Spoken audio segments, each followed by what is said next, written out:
어느 누구의 주검이든 사람의 주검에 몸이 닿은 사람은 이래 동안 부정하다. 그는 사흘째 되는 날과 이레째 되는 날 붉은 암송아지를 불사른 재를 탄 물을로 스스로 정결하게 하여야 한다. 그러면 정하게 될 것이다. 그러나 그가 사흘째 되는 날과 이레째 되는 날에 자기의 몸을 정결하게 하지 않으면 그냥 부정하다. 누구든지 주검 곧 죽은 사람의 몸에 닿고도 스스로 정결하게 하지 않은 사람은 주의 성막을 더럽히는 사람이다. 그 사람은 반드시 이스라엘에서 끊어져야 한다. 정결하게 하는 물을 그 몸에 뿌리지 아니하여 자신의 부정을 씻지 못하였으므로 그의 부정이 여전히 그에게 남아 있기 때문이다. 아멘. 무슨 말인지 잘 모르시겠죠? 우리나라 기술 중에서 디스플레이 쪽으로는 세계에서 1위를 절대 놓치지 않는다고 해요. 모니터를 구입을 하게 되면 제조사에 따라서 조금 다르기는 하지만 불량 화소 하나가 발생해도 교환해 주는 것을 무결점 정책이라고 하더라고요. 그래서 그것에 따라서 이 결점이 생긴 모니터는 무상으로 그냥 바꿔줍니다. 그런데 알고 보니까 이 모니터에 이 결점이 생기는 건 너무 쉬운 일이더라고요. 아무래도 작은 소자들 하나하나를 이제 다루어야 되니까 쉽지 않은 모양이더라고요. 결점이 없는 모니터를 살 수 있으면 참 좋겠지만 그런 모니터는 의외로 없답니다. 그래서 이 데드 픽셀이라고 불리는 게 생기게 되는데 혹시 사진을 좀 보여주시면 여기에서 혹시 데드 픽셀이 어디에 있는지 딱 눈치를 채실 수 있으실까요? 이게 지금 뭐냐면 모니터가 그냥 하얀 바탕이 띄워져 있는 것을 가까이 찍은 거예요. 이렇게 가까이 찍으면 이런 모양이 되는데 빨간색, 파란색, 그리고 빨간색, 파란색, 초록색 막 이렇게 교차하면서 색깔이 나오게 되는 건데 여기에 뭔가 좀 불편한 까만 게 좀 진하다라고 느껴지는 저 부분이 보이실 겁니다. 저게 바로 데드 픽셀입니다. 데드 픽셀은 화소가 죽어서 화면을 출력하지 못하고 검게 표시되는 것인데 대개는 2개에서 많게는 6개까지는 정상 제품으로 인정한다고 해요. 이 큰 화면에서 저거 한두 개 발견하는 것쯤은 그냥 일반적으로 모니터를 사면은 어느 곳에서든지 저것은 발견할 수 있다는 거예요. 완전 화면이 하얗지 않은 이상은 저 검은 점을 발견하기도 힘들 뿐더러 작은 점 하나가 이 큰 화면에서 그리 크게 보이지는 않기 때문에 그렇다고 합니다. 이 데드 픽셀 이렇게 작은 단 하나의 점은 티가 나지 않는데 분명히 이 데드 픽셀은 꺼져 있는 상태입니다. 주변으로 몇 개의 픽셀이 더 꺼지게 되면 완전히 불량품이 되는 거죠. 우리는 우리의 인생이 무결점 인생과 그런 삶을 원하지만 우리는 결코 그렇게 무결점의 인생을 살기는 쉽지 않습니다. 여기 앉아있는 여러분들 가운데 누구도 무결점의 인생을 살아가는 사람들은 없을 겁니다. 우리에게는 데드 픽셀, 기능하지 않은 죽은 상태들이 언젠가는 한 번씩 존재하고 데드 픽셀의 수가 늘어가면서 우리는 무결점의 삶이 아니라 결점 있는 삶이 되는 것 같습니다. 오늘 본문은 죽음과 관련된 이 부정을 해결하기 위한 정결의 수단을 보여주는 그런 장면입니다. 우리는 민수기 16장을 읽으면 고라 반역 사건으로 인해서 14,700명이나 되는 사람들이 죽었다는 사실을 기억하고 오늘의 본문을 읽어야 됩니다. 그러니까 14,000명이 넘는 사람들이 이미 죽었어요. 죽어나가고 있었어요. 우리가 지난주에 함께 나눈 본문이죠. 기억이 안 나시죠?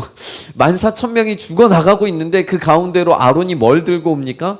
향로를 들고 뛰어 들어오는 거예요. 그래서 벌스와 데스, 삶과 죽음 사이에 예수 그리스도께서 들어오시는 것처럼 폭탄처럼 들어오시는 것처럼 아론이 그 향로를 들고 들어왔단 말이에요.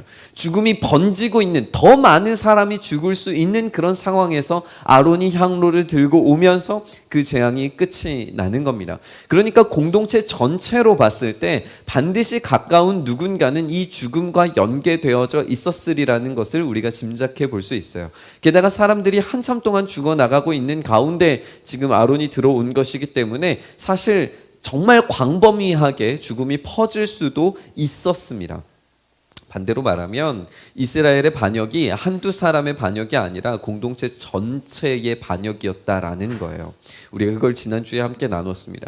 13장에서 정탐꾼들을 보냈을 때 새로운 리더를 뽑자라고 말했을 때부터 고라를 앞장 세운 레위인들이 다른 지파를 반역할 다른 지파들이 함께 일어나서 반역을 하는 그 순간에, 그리고 반역의 주동자들과 참여자들이 전방위적으로 드러나고 있는 모습을 우리가 읽고 있는 겁니다.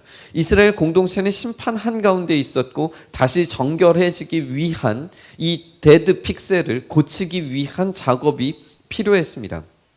근데 우리가 착각하기 쉬운 것 중에 하나는 뭐냐 하면 이 죄는 죽어요. 죽어야 돼요. 죄는 죽어 마땅합니다. 이 죄의 결과, 죄의 싹은 사망입니다. 그런데 부정은 죄의 오염의 상태와는 조금 달라요.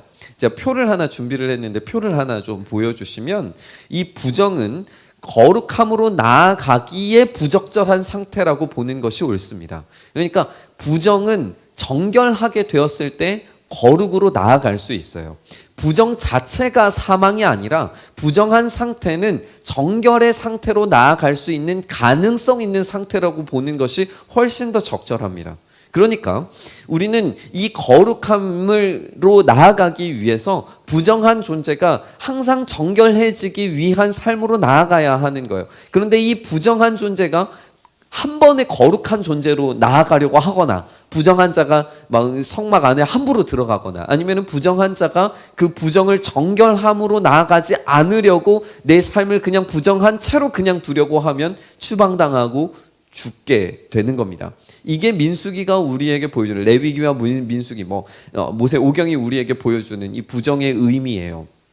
우리가 빛과 어둠의 그라데이션으로 생각을 해보면 가장 거룩한 곳 지성소 성으로 나아갈수록 빛으로 가득한 곳이고, 이 죽음으로 가면 갈수록 이제 어두워지는 것이니까, 이 부정은 어떻게 보면 정결할 수도 있고 쫓겨나서 죽을 수도 있는, 아직은 가능성 있는 상태입니다. 아직은 꺼지지 않은 상태예요. 이 부정함을 해결하지 않으면 진영에서 추방당하고 죽는 것이라는 이 단계를 생각할 때에, 부정은 정결함으로 거룩으로 나아갈 수 있는 가능성과 추방과 죽음으로 나아갈 수 있는 가능성, 그 두 개를 동시에 가지고 있는 상태라는 것을 알게 됩니다. 이것은 마치 0과 1의 반응, 그러니까 켜졌다 꺼졌다로 색상을 표시하고 그림을 표시하는 픽셀 같은 거라는 거예요. 그들은 거룩으로 나아가기 위해서 늘 정결하게 켜져 있음, 정결하게 켜지도록 깨어 있어야 됩니다. 그러나 일상은 언제나 부정의 상태를 몰고 옵니다. 그렇지만 괜찮아요. 잠시 꺼졌더라도 다시 켜지면 됩니다. 문제는 다시 켜지지 않는 데드 픽셀이 되는 거예요. 다시 켜지지 않는 까만 점 같은 상태가 되는 거예요. 그것은 추방되고 죽는 삶이 되는 겁니다. 이 픽셀 하나가 전기적 신호를 제대로 받지 않아서 지금 꺼져 있는 것일 거예요. 그렇죠? 켜지지 않는 이유는 여러 가지 원인이 있을 텐데, 접점이 불량이거나 물리적으로 단선이 되어져 있거나 전기적으로 불안할 때 켜지지 않는다라고 이야기합니다. 우리의 문제가 그런 것 아닌가 생각이 들어요. 하나님과의 접점이 불량이거나 아니면 물리적으로 하나님과 만나려고 하는 시간과 공간들을 확보하지 않았거나, 하나님 앞에 정결함으로 나아가려고 하는 어떠한 시도도 물리적으로 하지 않았을 때, 그런 하나님과의 접점과 선들이 단선되어져 있을 때 우리는 데드 픽셀이 되는 겁니다. 그러면은 고치는 게 의외로 쉬울 수 있는 거예요. 하나님과의 관계만 회복하면 되는 겁니다. 데드 픽셀에서 살아있는 픽셀로 되는 것은 그리 어렵지 않다고 해요. 찾아보니까 재밌는 게, 이 데드 픽셀, 아예 전기적 신호로 문제가 있는 이 픽셀을 면봉 같은 걸로 살짝, 너무 세게 누르면 이제 주변의 것들이 다 깨져버리니까 살짝 누르면 이 데드 픽셀이 고쳐질 수도 있대요. 접점이 회복이 되니까. 그런 겁니다. 우리에게는 어쩌면 아직 이 부정한 상태에 놓여져 있더라도 그 잠깐의 이 조금의 이 접점을 회복하면, 물리적 단선을 조금이라도 회복하면, 그래서 하나님과의 관계를 회복하면 우리는 꺼져 있는 존재, 죽어 있는 존재, 이 데드 스팟과 같은 이 데드 픽셀에서 드디어 빛을 내는 픽셀로 바뀔 수 있다는 거예요.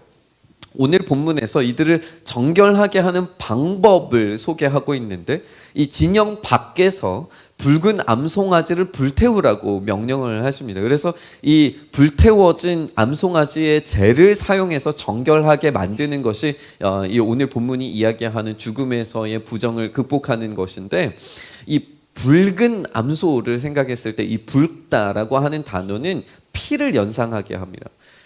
그리고 가까운 사람들, 자기들이 지금 14,000명이 넘는 사람들이 죽었을 때에 이 사람들을 땅에 묻을 때에 그 광야가 이제 붉은 색을 띠고 있기 때문에 그런 죽음을 생각하게 만드는 거예요. 그러니까 살아있는 존재, 피가 생명이니까 살아있는 존재, 그러나 땅속에 묻힌 존재, 재가 된 존재, 까맣게 변해버린 존재, 이런 것들을 생각하게 만드는 거예요. 그러니까 이 붉은 암송아지는 살아있던 생명체가 검은 재가 되는 것, 생기 있게 살아있던 이스라엘, 이 붉은 암송아지니까 생육함과 번성함이 가능했던 그런 이스라엘의 미래가 검은 재가 되어버렸다라고 하는 것을 상징하는 그런 존재이기도 합니다. 근데 이 검은 재가 되어버린 붉은 암송아지만 있으면 모든 부정이 정결하게 될 가능성을 얻게 된다라고 오늘 본문이 이야기하는 거예요.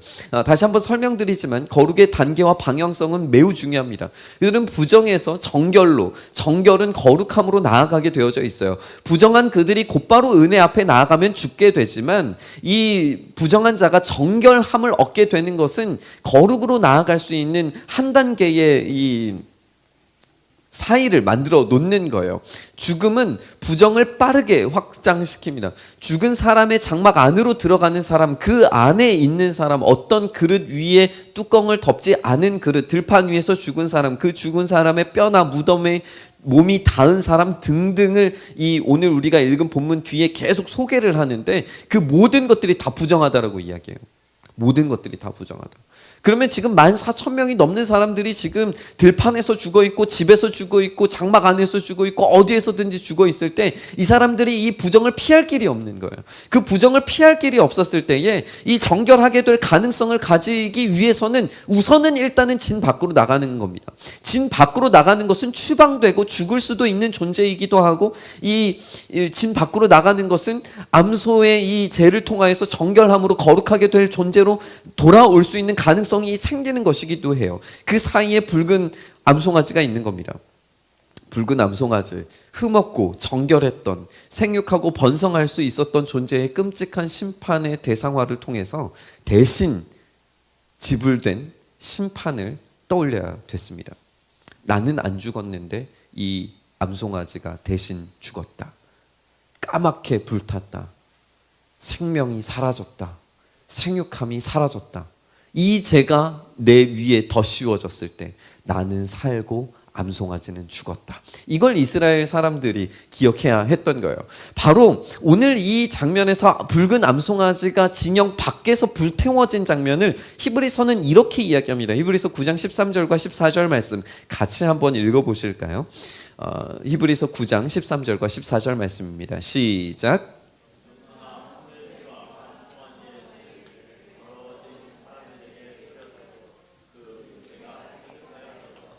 그들이 거룩하게 되거든 하물며 영원한 성령을 힘입어 자기 몸을 흠없는 제물로 삼아 하나님께 바치신 그리스도의 피야말로 더욱더 우리들의 양심을 깨끗하게 해서 우리로 하여금 죽은 행실에서 떠나서 살아계신 하나님을 섬기게 하지 않겠습니까? 여러분들이 읽으신 것처럼 염소나 황소의 피나 암송아지의 죄를 더러워진 사람들에게 뿌려도, 그러니까 부정한 자들을 정결케 하는 그 죄를 뿌려도 그 육체가 깨끗해지거든 영원하신 그 성령의 능력을 힘입어서 자기의 몸을 완전히 들이신 예수 그리스도의 보혈을 우리의 삶에, 우리의 영혼에 뿌린다면 우리의 죽어진 심령조차도, 우리의 죽어진 영혼조차도 다시 살릴 수 있지 않겠습니까? 라고 이야기하는 거예요. 여러분 이 말씀을 믿으십니까? 예수 그리스도의 보혈의 능력이 여러분들을 살리실 줄 믿으십니까? 예수 그리스도의 보혈의 능력이 지금 우리의 삶에 변하지 않는 인생이라 할지라도 다시 살리실 능력이 있다는 사실을 여러분들 확신하십니까? 이 확신이 우리에게 필요하다는 겁니다. 우리가 이 확신이 없기 때문에, 예수 그리스도의 보혈의 능력이 우리를 변화시킬 수 있다는 그 확신이 없기 때문에 우리가 여전히 이 변하지 않는 삶의 자리에 놓여 있어도 변하려고 하지 않는 거예요. 어떤 유명인 연예인이 그런 이야기를 하더라고요. MBTI를 가 뭐세요라고 질문을 하니까 나는 뭐 한 16개 정도의 카테고리에 누군가를 집어넣어서 평가를 하는 것이 그렇게 적절하지 않은 것 같아서 저는 그것을 잘 모릅니다라고 이야기를 하더라고요. 아니 그거를 교회에서 우리 믿음의 사람들이 이야기를 해줘야 되는데 교회 안에서도 다 MBTI 하고 있잖아요. 우리 다 막 라벨링 테스트 막 같은 거 막 하고 그래요.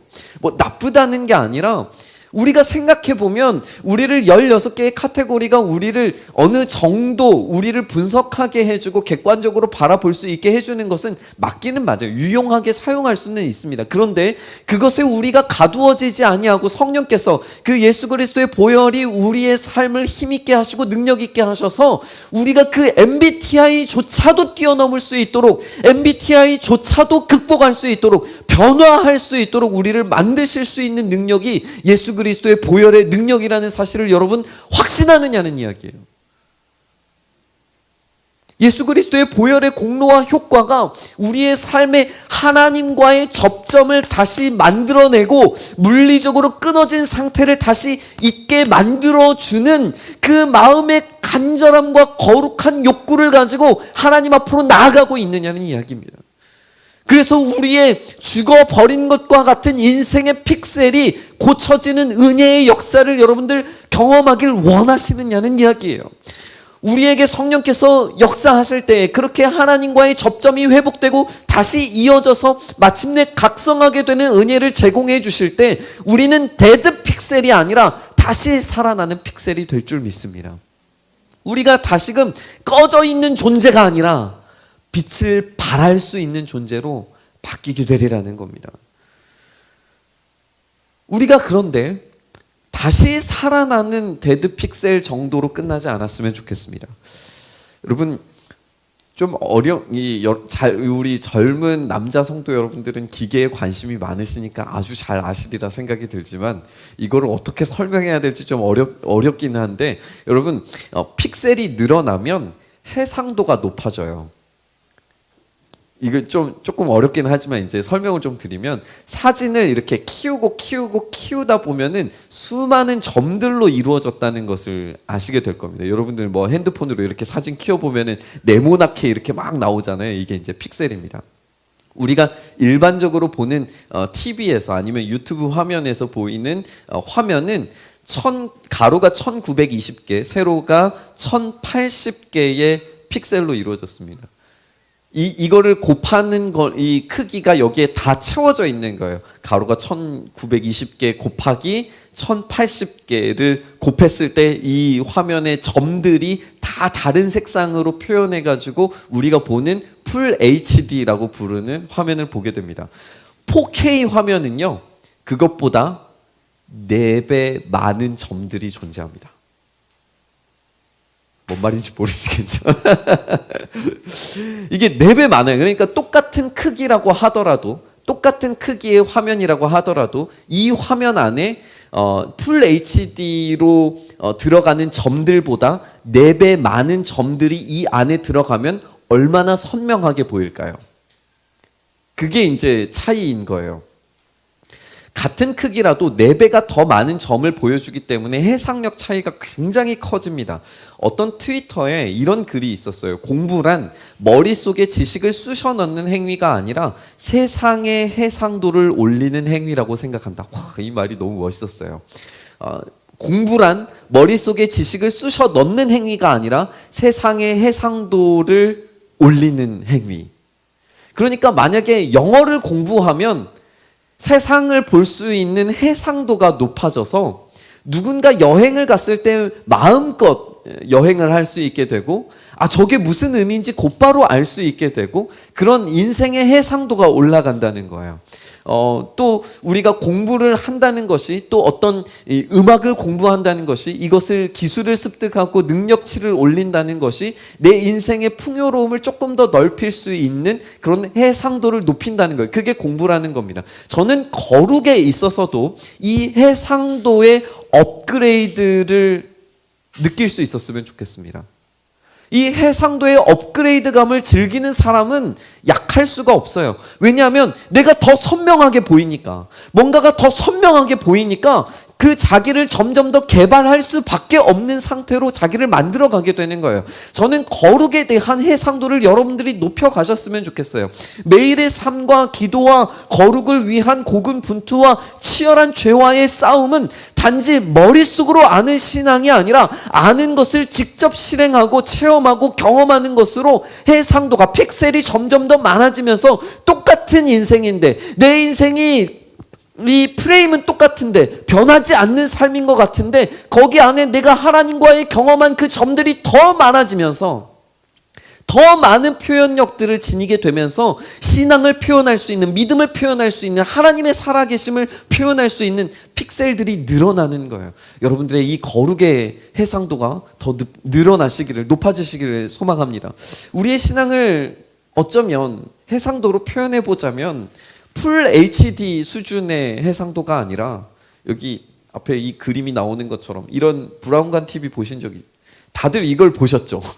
우리가 다 이걸 보고 자랐는데 이 SD 수준의 화질은 우리가 아까 말한 풀 HD보다 4분의 1, 그 이하로 떨어져 있는 것을 SD 화질이라고 이야기합니다. 사실 보는데 어렵지 않아요. 아시죠? 우리 즐겁게 봤잖아요. 재밌게 봤어요. 화면이 조금 어둡고 뭉개지고 깨져 보이는 것은 풀 HD 화면이 나오고 난 이후에 저거 더 이상 못 보겠다, 나 눈 아프다 막 이렇게 느끼는 거지, 그냥 처음에 저걸 봤을 때는 우와 하면서 본다고요. 그런데 4K 시대가 오니까 이게 볼 수 있는 화질이 아닌 거죠. 얼마나 불편한 화질인지 알게 되는 겁니다. 저는 이번 주에 마음에 사로잡힌 하나의 표현이 있었어요. 그게 뭐냐면 미분된 죽음이라고 하는 표현입니다. 이 청년 다니엘 기도회 중에서 조영민 목사님이 설교하시다가 이 순교에 대한 이야기가 나왔는데, 순교는 어떤 한순 시점이 되어서 내가 순교해야지 각오해서 순교가 되는 게 아니라 미분된 순교를 매 순간마다 차곡차곡 쌓아가야지 그게 최종적 어떤 순간이 왔을 때에 그것이 적분되어서 내가 순교를 할 수 있는 것이지, 미분된 순교를 경험하지 않았는데 순교할 수는 없다라는 이야기가 제 마음을 사로잡았어요.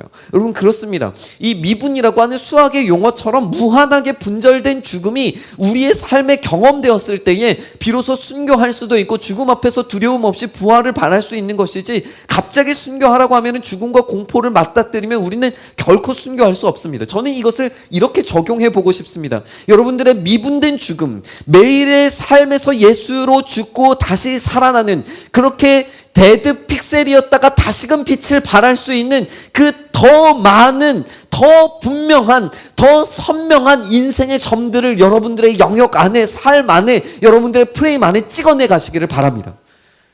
그 사이를 뚫고 그 데드 픽셀, 더 작은 픽셀들을 여러분들의 삶에 집어넣으십시오. 그래서 그렇게 빛을 발하는 영혼의 픽셀들이 더 늘어났을 때에 여러분들의 삶이 더 분명하고 선명하게 예수 그리스도를 드러낼 수 있었으면 좋겠습니다.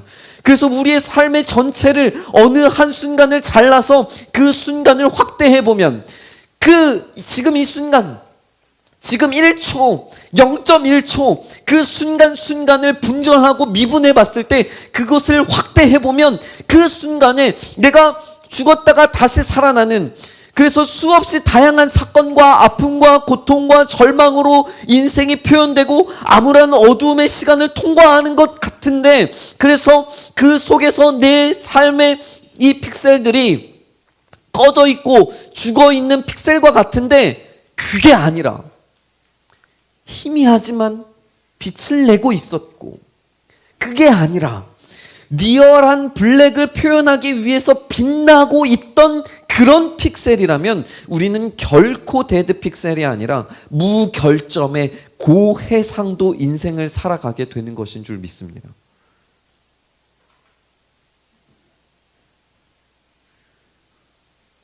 무슨 말인지.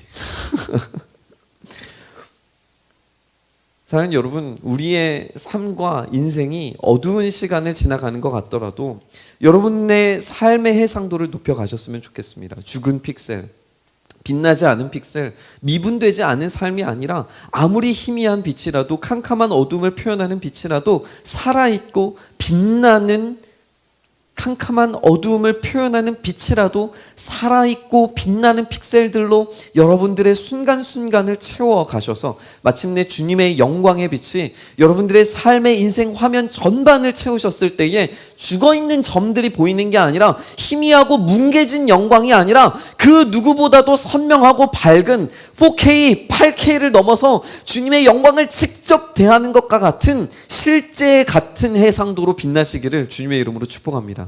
이를 위해서 대신 죽은 암송아지, 진영 밖에서 제가 된 암송아지가 있었음을 기억하시길 바랍니다.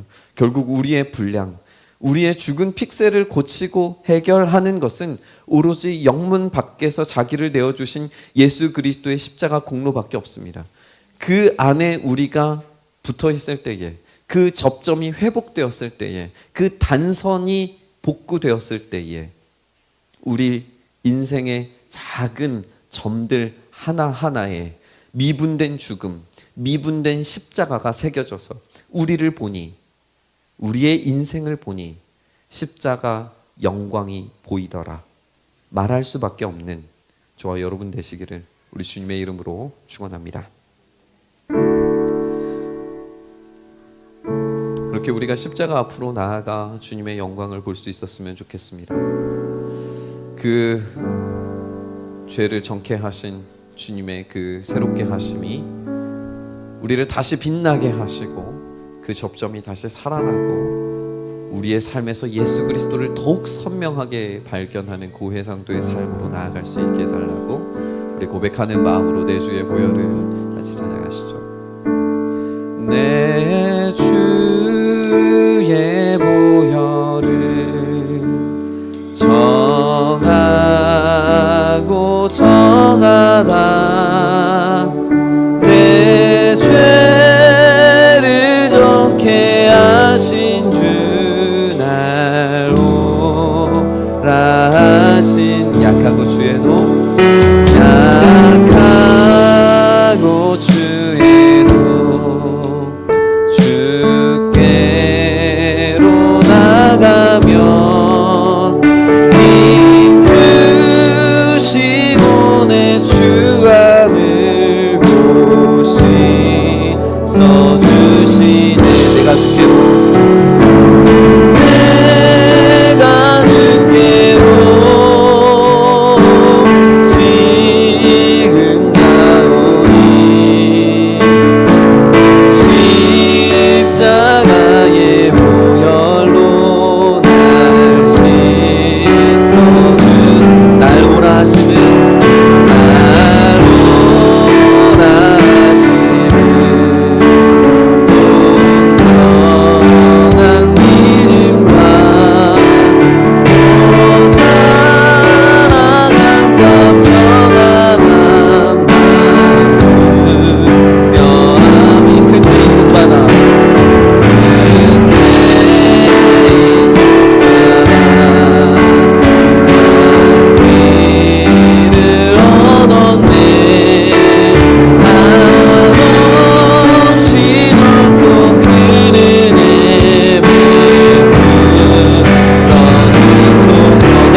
때에 그 피가 맘속에 큰 증거 됩니다. 큰 증거 됩니다. 아멘. 내 기도 소리를 내 기도 소리를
꺼져 있는 존재 같습니다. 마치 인생의 큰 화면에서 검은 점과 같은 불필요한 오점들이 우리의 인생에 남아있는 것 같습니다. 주님, 우리가 간절히 구하며 주님 앞에 나아가 우리의 이 데드 픽셀을, 우리의 죽은 이 점을 주님께서 복구하여 주시기를 간절히 바라며 나아갈 때에 주여 성령의 은혜, 그 보혈의 능력으로 우리를 다시 정결케 하셔서 그 거룩으로 나아가게 하셔서 우리의 거룩의 해상도가 높아지며 우리의 인생의 변화되는 삶의 모양들이 변화되어서 더 분명하고 선명한 예수 그리스도의 영광을 우리의 삶에서 발견하게 하여 주시옵소서. 그 거룩의 순간들, 그 변화의 순간들, 그 온전히 빛나는 순간들이 우리 안에 차곡차곡 채워져서 주님, 우리의 인생에서 누가 우리를 보더라도 아, 예수가 살아있구나 볼 수 있는 우리의 삶 되게 하여 주시옵소서. 이렇게 우리 안에 죽은 빛들을 다시 살리시며 꺼져가는 빛들을 다시 비추시며 우리 안에 빛나는 영광으로 함께하여 주실 우리 주님을 찬양하며 우리 주님 예수님 이름으로 기도드리옵나이다. 아멘. 이제는 우리 구주 예수 그리스도의 크신 은혜와 하나님 아버지의 무한하신 사랑하심과 성령님의 감화감동 교통 인도하심이 우리의 죽은 점 같은, 꺼져버린 빛 같은 우리의 삶의 점들을 회복시키셔서 다시 빛나는 존재로, 더욱 고해상도의 믿음과 거룩을 보여주는 존재로, 그래서 우리의 삶을 보면 예수 그리스도를 발견하게 되는 그 은혜의 삶으로 나아가기를 간절히 소망하고 주님 앞에 나아가는 주님의 자녀들 머리머리 위에, 우리 꿈이 있는 교회 위에 이제로부터 영원토록 함께 계실지어다. 아멘.